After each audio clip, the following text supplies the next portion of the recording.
Hello दोस्तों, my self Ajay Kumar. इस video में हम डिस्कस करने वाले हैं ऑक्सीजन हीमोग्लोबिन डिसोसिएशन कर्व। दोस्तों, इसे समझने के लिए पहले हम एक कॉन्सेप्ट समझते हैं जिससे आपको ये अच्छे समझ में आएगा। दोस्तों, हमने पहले कुछ ग्राफ पढ़े थे जैसे X T V T graph. हर एक ग्राफ की अपनी एक इंपॉर्टेंस होती है, हर एक ग्राफ कुछ ना कुछ बताता है। जैसे एक्स टी ग्राफ का स्लोप वेलोसिटी बताता था, वी टी ग्राफ का स्लोप एक्सेलरेशन, ऐसे ही ऑक्सीजन हीमोग्लोबिन डिसोसिएशन कर्व भी हमें कुछ बताता है। तो आइए उसे समझने के लिए पहले हम एक एग्जाम्पल देखते हैं। मान लो हमारे ब्लड में 100 हीमोग्लोबिन है, ब्लड में ये है हीमोग्लोबिन, और ब्लड में ऑक्सीजन के मॉलिक्यूल भी होंगे। एक हीमोग्लोबिन 4 ऑक्सीजन मॉलिक्यूल कैरी कर सकता है। अब मान लो हमने PO2 partial pressure of oxygen blood में बढ़ाया, तब ये हीमोग्लोबिन ऑक्सी हीमोग्लोबिन बन जाएगा। 4 मॉलिक्यूल कैरी करेगा और ऑक्सी हीमोग्लोबिन बन जाएगा। PO2 हम और बढ़ाएंगे तो ये वाला हीमोग्लोबिन भी ऑक्सीजन कैरी कर लेगा। जैसे जैसे हम PO2 बढ़ाते जाएंगे, हीमोग्लोबिन ऑक्सीजन कैरी करके ऑक्सी हीमोग्लोबिन बनाता चला जाएगा। अब मान लो हमने पार्शियल प्रेशर ऑक्सीजन का लेट सपोज Px कर दिया। Px पर 15 हीमोग्लोबिन ऑक्सी हीमोग्लोबिन बन गए। 100 हीमोग्लोबिन में से 15 हीमोग्लोबिन Px प्रेशर पर ऑक्सी हीमोग्लोबिन बन जाते हैं। तो इसको हम बोलेंगे 100 का 15 हीमोग्लोबिन कितना होगा, 15%। तो 15% सेचुरेशन हो गया हीमोग्लोबिन का। Py प्रेशर पर 100 में से 25 हीमोग्लोबिन ऑक्सी हीमोग्लोबिन बन जाते हैं। तो इसे हम कहेंगे 25% saturation of haemoglobin. P50 pressure पर 100 में से 50 हीमोग्लोबिन ऑक्सी हीमोग्लोबिन बन गए। तो इसको हम कहेंगे 50% सेचुरेशन ऑफ हीमोग्लोबिन। दोस्तों, जब 50% सेचुरेशन होता है हीमोग्लोबिन का जिस प्रेशर पर, तो उस प्रेशर को हम कहते हैं P50 वैल्यू। अब देखते हैं oxygen haemoglobin dissociation curve. Oxygen hemoglobin dissociation curve is the curve that demonstrates relationship between partial pressure of oxygen PO2 and percentage saturation of hemoglobin with oxygen। दोस्तों, अभी हमने जो एग्जाम्पल डिस्कस किया, अगर उसमें हल्का सा भी आपको डाउट हो तो फिर से देख लेना, क्योंकि अगर आपको एग्जाम्पल अच्छे समझ में आ गया तो ये थ्योरी पोर्शन आपको बड़ी आसानी से समझ में आ जाएगा। This graph explain the affinity of haemoglobin for oxygen. Normally blood में haemoglobin is saturated with oxygen only up to 95%। Haemoglobin saturate हो सकता है ऑक्सीजन के साथ maximum 95%। Saturation of haemoglobin with oxygen depends upon partial pressure of oxygen. जैसा हमने अभी देखा कि हम पार्शियल प्रेशर ऑक्सीजन का बढ़ा रहे थे तो सैचुरेशन ऑफ हीमोग्लोबिन ऑक्सीजन के साथ भी बढ़ रहा था। When PO2 is more, hemoglobin accept oxygen. When PO2 is less, hemoglobin releases oxygen। दोस्तों, अब हम ग्राफ देखते हैं। ये ग्राफ है किस किस के बीच में, partial pressure of oxygen in mmHg, percentage saturation of haemoglobin. Normally ये ग्राफ एस शेप का होता है। इस ग्राफ में दो डेविएशन आ सकते हैं, shift to left and shift to right.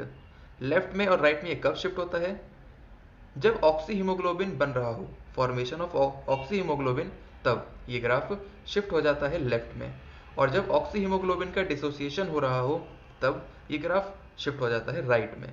दोस्तों, इसको आप ऐसे याद रख सकते हो कि जब ऑक्सी हीमोग्लोबिन बन रहा है तब बॉडी की एनर्जी बढ़ रही होगी, तब इस ग्राफ की भी एनर्जी बढ़ी और ये ऊपर चला गया, एलिवेट हो गया। तो शिफ्ट टू लेफ्ट, इस ग्राफ से लेफ्ट की तरफ। और जब ऑक्सी हीमोग्लोबिन डिसोशिएट हो रहा है तब बॉडी की एनर्जी कम हो रही होगी और ये ग्राफ अपने आप से पहले नीचे चला गया, डिप्रेस हो गया, तो ये शिफ्ट हो गया राइट में। Normal oxygen haemoglobin dissociation curve. Under normal condition graph कैसा होता है, एस शेप का, sigmoid shape. Lower part indicate करता है dissociation of oxygen from haemoglobin और upper part acceptance of oxygen by haemoglobin depending upon the PO2। दोस्तों, ये है जब राइट में शिफ्ट हो गया और ये लेफ्ट में।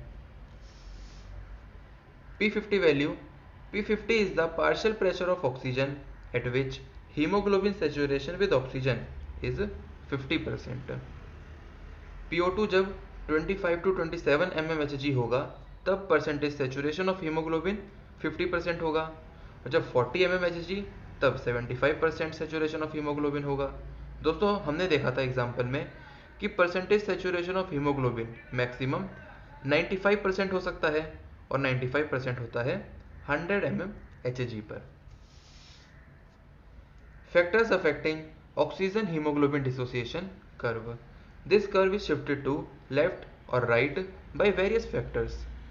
First, shift to left indicate acceptance, association of oxygen by hemoglobin. Second, shift to right indicates dissociation of oxygen from hemoglobin. Shift to left, left में कब शिफ्ट होगा? In following conditions. First, in fetal blood, fetal blood में इसीलिए क्योंकि जो fetal का hemoglobin होता है has got more affinity for oxygen than the adult hemoglobin. Second condition, decrease in hydrogen ion concentration, hydrogen ion concentration के decrease होने से क्या होगा? इंक्रीज इन पीएच, एल्केलिनिटी, और ये कंडीशन ऑक्सी हीमोग्लोबिन बनने को फेवर करती है। Second condition, shift to right in following conditions. First, decrease in PO2. Second, decrease in PCO2. दोस्तों इसी को कहते हैं हम बोहर इफेक्ट। बोहर इफेक्ट क्या है इस वीडियो में हम डिस्कस करेंगे अभी। Third, increase in H positive concentration, और इसकी वजह से डिक्रीज इन पीएच यानी एसिडिटी। दोस्तों ध्यान रखना कि डिक्रीज इन पीएच मतलब एसिडिटी होता है और इंक्रीज इन पीएच यानी कि एल्केलिनिटी। यहाँ पे कंफ्यूजन होता है बच्चों को। Fourth, increase body temperature. Fifth, दोस्तों एक कार्बोहाइड्रेट मेटाबॉलिज्म से एक प्रोडक्ट बनता है 2,3-डाइफॉस्फोग्लिसरेट DPG, और इसके बढ़ जाने से भी ब्लड में ऑक्सी हीमोग्लोबिन का डिसोसिएशन होता है। दोस्तों अब देखते हैं Bohr effect. It is the effect by which presence of CO2 decreases the affinity of haemoglobin for oxygen. Tissues में due to continuous metabolic activity, PCO2 is very high. Because of this, CO2 enters the blood.